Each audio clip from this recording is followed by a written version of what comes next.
110年全国地方议会议长杯软式网球锦标赛，22号暗时将伫新北市来开幕。台南市议会上午由议长郭信良亲自授旗，由队长蔡宏全代表接收。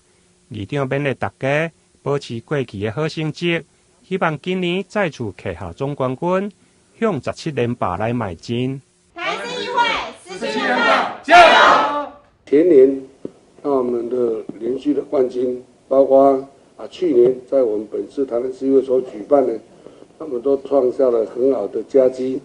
那么希望呢，能够呢将这次的佳绩呢，能够继续延续下来。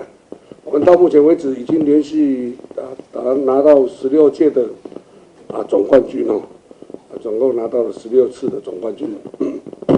那可以说呢，在整个各县市呢，非常注重议事以外，在整个的体育方面，那我们台南市议会呢也不落人后。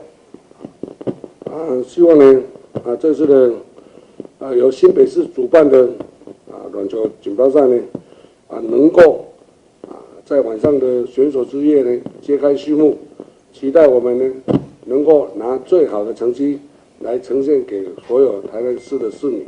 议长表示，去年全国地方议会议长杯的200锦标赛，12月才伫个台南来举行，除了将总冠军留伫个台南，而且嘛拿下未少的各项比赛项目的冠军。